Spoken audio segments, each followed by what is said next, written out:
దేశం స్వతంత్రాన్ని పొంది 77 ఏళ్లు పూర్తయినా హిందువులకు మాత్రం తమ దేవాలయాలు తాము నిర్వహించుకునే స్వతంత్రత నేటికీ రాలేదు. దేవాలయాల నిర్వహణలోనూ ఆస్తుల విషయంలోనూ ప్రభుత్వాలు దూరంగా ఉండాలని గౌరవ న్యాయస్థానాలు స్పష్టమైన తీర్పులు ఇచ్చినా కొన్ని రాజకీయ శక్తులు సెక్యులర్ ముసుగులో ఒక పక్క హిందూ సాంప్రదాయాలను విచ్ఛిన్నం చేయాలనే దృఢ సంకల్పంతో ఆలయ వ్యవస్థలను ఒక పథకం ప్రకారం నాశనం చేస్తూనే మరోపక్క ముడుపులు కానుకల రూపంలో వచ్చిన ఆదాయాన్ని హిందూయేతర కార్యక్రమాలకి, ముఖ్యంగా హిందూ ధర్మాన్ని విచ్ఛిన్నం చేసేందుకు పుట్టుకొస్తున్న వాటికి దుర్వినియోగం చేస్తున్నాయి.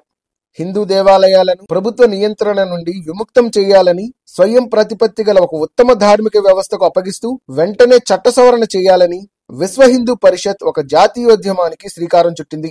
దీనిలో భాగంగా ఈ విషయంపై చట్ట సవరణను వెంటనే చేయాలని కోరుతూ విశ్వ హిందూ పరిషత్ దేశంలోని అన్ని రాష్ట్రాల గవర్నర్లకు ఇప్పటికే మెమోరాండం సమర్పించింది. అయితే దేవాలయాలకు స్వయం ప్రతిపత్తి కలిగించేలోగా దేవాలయాల నిర్వహణలో చేయాల్సిన సంస్కరణలు.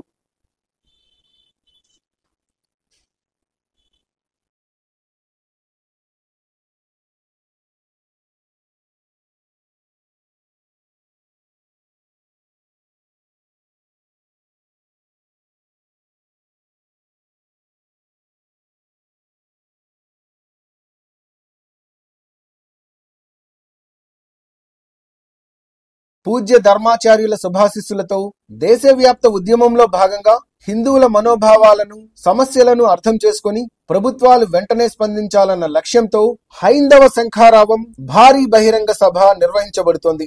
తేదీ జనవరి 5, 2025 ఆదివారం మధ్యాహ్నం 12 గంటలకు. వేదిక లైలా గ్రీన్ మెడోస్, కేసరపల్లి, గన్నవరం విమానాశ్రయం దగ్గర, విజయవాడ. ఈ కార్యక్రమంలో హిందూ బంధువులంతా లక్షలాదిగా పాల్గొని ఈ సభను జయప్రదం చేయవలసిందిగాను, ఈ ఉద్యమానికి బాసటగా ఊపిరిగా నిలవవలసిందిగా విశ్వ హిందూ పరిషత్ వినమ్రంగా ప్రార్థిస్తోంది.